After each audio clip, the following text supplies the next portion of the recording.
코르넬리스 프롱크 목사님의 수로 보니기의 여자, 그 네 번째 시간.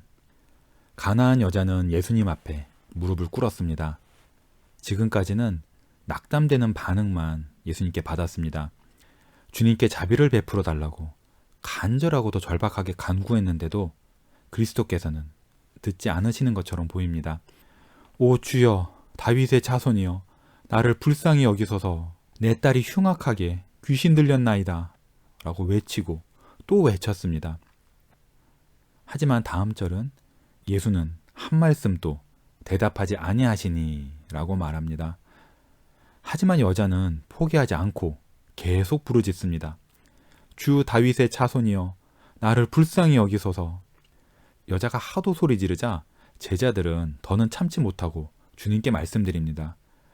그 여자가 우리 뒤에서 소리를 지르오니 그를 보내소서라고 간청합니다.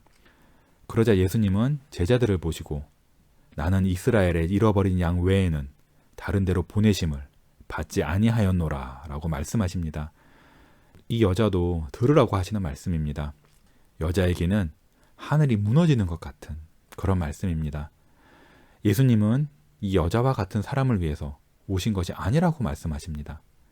이방 여자와 딸에게는 소망이 없다고 말씀하십니다. 이들은 하나님의 구원 밖에 있으며 마귀의 권세 아래 그대로 내버려 두실 거라고 말씀하십니다. 이제 다 끝입니다. 아마 여자는 이제 집으로 돌아가야 할 겁니다. 예수님의 답이 여자 앞에서 문을 닫아버렸습니다. 하지만 여자는 집으로 돌아가지 않습니다. 계속해서 예수님의 발 아래 엎드려 있습니다. 계속해서 예수님께 기도합니다. 25절은 여자가 와서 예수께 절하며 이르되 주여 저를 도우소서 라고 말합니다. 이제 예수님이 또 입을 여십니다. 이번에는 여자에게 직접 말씀하십니다. 대답하여 이르시되 자녀의 떡을 취하여 개들에게 던짐이 마땅하지 아니하니라. 이것이 믿음으로 기도하는 핍절하고 불쌍한 여인에게 주시는 예수님의 답입니다. 아주 낙담스러운 답입니다. 그렇지 않습니까? 자녀에게 양분을 주기 위한 떡을 가져다가 개에게 주는 것이 옳거나 마땅하지 않다고 그렇게 말씀하십니다. 이 여자에게는 아주 모욕적인 말입니다. 개라고 불렀으니까요. 하지만 우리는 여기서 예수님이 말씀하시는 말씀의 뜻을 이해해야 합니다. 같은 이야기를 하는 마가복음을 읽어보면 도움이 됩니다. 마가복음 7장 27절은 예수께서 이르시되 자녀로 먼저 배불리 먹게 할지니 자녀의 떡을 취하여 개들에게 던짐이 마땅하지 아니하니라 라고 말합니다. 물론 이 말씀은 말 그대로는 맞는 말씀입니다. 성부께서는 예수님을 먼저 언약 국가인 이스라엘에게로 보내셨습니다. 예수님은 이스라엘의 메시아입니다. 그러니 구원은 유대인의 것입니다. 하지만 하나님께는 이방인들에게 베푸실 자비도 있습니다. 하지만 나중의 일입니다. 자녀가 먼저고 그 다음이 개입니다. 그리고 우리는 여자가 이 예수님의 말씀의 뜻을 제각 이해하고서 또 이 말씀을 붙잡는 것을 봅니다. 여자가 이르되 주여 올소이다마는 개들도 제 주인의 상에서 떨어지는 부스러기를 먹나이다. 여자가 예수님이 자기를 개라고 부르신 것을 사실로 받아들인 것을 주목하십시오. 주여 올소이다. 주여 맞는 말씀입니다. 제가 다 동의합니다. 저는 개입니다. 라는 뜻입니다. 여자는 자기가 개라는 것을 부인하지 않습니다. 이 말씀에 조금도 기분 나빠하지 않습니다. 오히려 그리스도가 자기를 평가하시는 말씀을 겸손하게 인정합니다. 여기서 우리는 주께서 이 여자 안에서 진정 구원의 일을 행하고 계시는 것을 볼 수 있습니다. 사람이 은혜를 받았다는 첫 번째 표시는 언제나 겸손이며 하나님께서 나에게 대해서 성경에서 말씀하시는 것을 기꺼이 받아들이는 마음입니다. 우리가 은혜를 받는다면 우리는 하나님께서 우리에게 대하여 내리시는 평가를 반대하려는 노력을 멈추고 순전히 인정할 것입니다.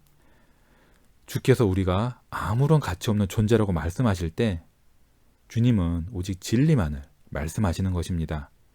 성경에는 이런 말씀이 많습니다. 이러한 하나님의 판결을 받아들이는 것이 바로 지혜입니다. 비록 여기서처럼 하나님이 우리를 개라고 부르시더라도 우리는 받아들여야 합니다. 우리가 주님께 드릴 합당한 답변은 오직 주여 올소이다 이 말뿐입니다. 우리가 은혜를 받으면 우리는 기꺼이 낮은 자리로 가려고 합니다. 성경은 우리가 하나님을 잃어버린 존재이며 망하게 되었고 지옥 말고는 마땅히 받을 것이 없는 비참한 죄인이라고 말합니다. 우리가 하나님의 은혜를 받으면 눈이 열려서 이 사실을 보게 됩니다. 가나안 여자는 주여 옳소입니다. 저는 개입니다. 라고 말했습니다. 하지만 가나안 여자는 여기서 멈추지 않았습니다.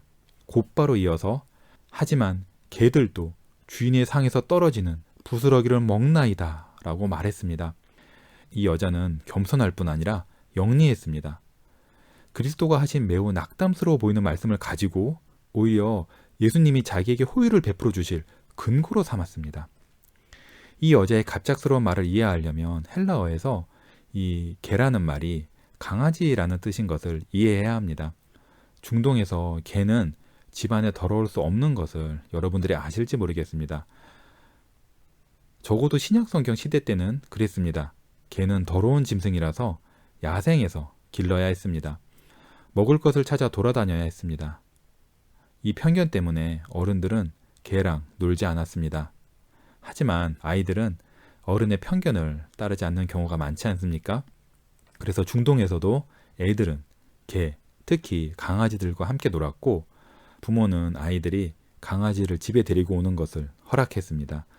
아이가 밥을 먹을 때 상 아래에서 강아지가 앉아있는 것을 허락하곤 했습니다. 이 사실을 바탕으로 가나안 여자는 주님께 자기의 입장을 호소합니다. 주께서 저를 강아지라고 부르셨는데 맞는 말씀입니다. 저는 강아지와 같습니다. 하지만 주님, 강아지들도 아이들 식탁 아래 앉아있는 것을 허락받지 않습니까? 저는 여기 주님 발 앞에 앉아있는 것으로 족합니다. 주의 자녀인 유대인들을 먼저 먹이셔야 한다면 저는 기꺼이 상 아래에서 제 때가 올 때를 기다리겠습니다. 강아지들도 주인의 상에서 떨어진 부스러기를 먹으니까 저에게도 남은 음식이 있지 않겠습니까? 라고 주님께 말씀드리는 것입니다. 머릿속에 이 그림을 상상해 보십시오. 아이들이 강아지랑 같이 놀고 있습니다. 이제 상에 음식이 차려지고 먹을 시간이 되었습니다. 바둑이는 상 아래 앉아 있습니다. 가끔 빵 조각이 굴러서 바닥에 떨어지면 강아지가 냉큼 주워 먹습니다. 강아지는 아이들이 먹는 상 아래 앉아 있으면 언제나 자기 몫의 빵 조각이 몇 조각 떨어지고 아무도 강아지가 먹었다고 해서 뭐라 하지 않는다는 것을 알고 있습니다. 아이나 강아지나 다 먹습니다. 여자는 이렇게 말하는 것입니다.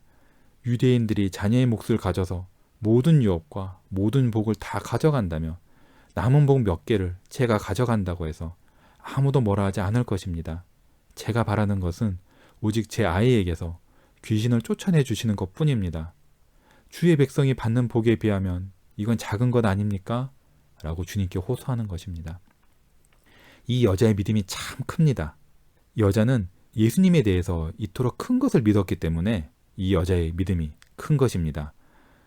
우리는 종종 그리스도에 대해서 너무 작게 생각하고 너무 작은 것만을 기대합니다. 그렇지 않습니까? 하지만 이 수로보니게 여자는 그리스도에게는 떡이 넉넉하게 많이 있다고 생각했습니다. 사실 이 여자는 이렇게 말한 것입니다. 보소서 주님, 주께서 주의 자녀들의 먹을 것이 부족할까봐 제게 주시길 거절하셨다면 아무런 근거가 없는 걱정입니다. 주께서는 주의 자녀와 강아지 모두에게 주고도 남을 만큼 넉넉한 떡이 있지 않습니까? 만약 거지들이 먹는 상이라면 개가 먹을 것이 남지 않겠지만 주의 상은 왕의 상이 아닙니까? 저는 왕의 상에서 어쩌다 떨어지는 부스러기만을 구할 뿐입니다. 이 여자가 얼마나 영리한지 보십시오. 자녀의 떡은 자녀의 권리이니 자녀에게서 뺏어서는 안 된다는 말씀을 동의합니다. 하지만 여전히 대범하게도 자기의 몫을 구합니다. 그리스도가 넘치는 자비와 사랑의 셈이라고 믿었기 때문입니다. 여자가 원하는 것은 작은 부스러기 뿐입니다. 그리스도가 여자를 작은 개라고 부르셨으니 여자도 작은 부스러기만은 달라고 예수님께 간청하는 것입니다. 하지만 여자는 그리스도도 매우 크시고 그리스도가 주시는 은혜도 매우 크다고 생각했습니다. 예수님에게는 작은 것이 없습니다. 사람이 개에게 빵 부스러기를 주고 나면 가진 빵이 조금 줄어듭니다. 하지만 그리스도께서 죄인들에게 은혜의 부스러기를 주실 때는 아무리 주셔도 조금도 줄어들지 않습니다. 그리스도에게는 줄어들지 않는 은혜가 넘치도록 나옵니다. 죄인들에게 긍휼을 아무리 많이 베푸셔도 예수님은 언제나 똑같이 부요하십니다. 이 사실이 나에게 하나님의 자비가 절실히 필요하다고 느끼는 핍절한 죄인들에게 얼마나 큰 위로를 주는지요. 여러분 모두 이 여자를 따라 하십시오. 주님께로 가서 이 여자처럼 간절하고 절박하게 그대의 요구를 말씀드리고 이 여자와 비슷한 논리를 펼치십시오. 주께서 처음에 거절하시는 것 같고 또 주께서 낙담되는 말씀을 그대에게 하시는 것 같아서 좌절되고 포기하고 싶어질 수도 있습니다. 하지만 그때 이렇게 말씀하십시오. 주님, 저를 개라고 하십니까? 예, 맞습니다, 주님. 하지만 개들도 주인의 상에서 떨어지는 것을 먹습니다. 예, 그대는 가장 큰 죄인입니다. 그렇지 않습니까? 성경이 바로 이렇게 말합니다. 그러니 그대가 이 사실에 대해서 무슨 말을 할 수 있습니까? 아무것도 말할 수 없습니다.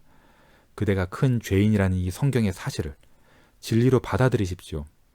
하지만 성경은 또 다른 진리를 말합니다. 바로 예수 그리스도께서 죄인을 구원하시려고 세상에 오셨다고 말합니다. 아마 그대는 선택교리가 마음에 걸리실지도 모르겠습니다. 예정교리는 나를 너무 낙담시켜 라고 말하십니까? 왜 예정교리에 좌절합니까? 예정은 하나님께서 당신의 백성을 위로하시려고 성경에 계시하신 귀한 진리입니다. 하지만 제가 하나님의 백성인지 어떻게 아나요? 라고 물으십니까? 바로 성경에 나타난 또 다른 진리를 생각하면 알 수 있습니다. 그리스도께서는 요한복음 6장 37절부터 38절에서 이렇게 말씀하셨습니다. 아버지께서 내게 주시는 자는 다 내게로 올 것이요. 이것이 바로 선택교리입니다.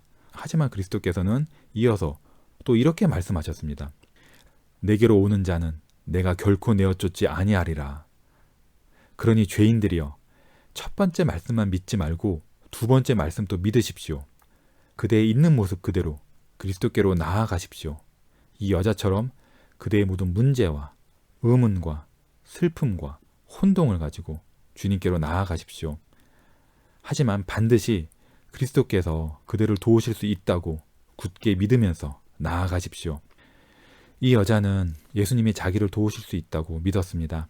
낙담되고 좌절되는 것이 많이 있었지만 예수님이 자기를 도우실 수 있다는 사실을 붙들고 매달렸습니다.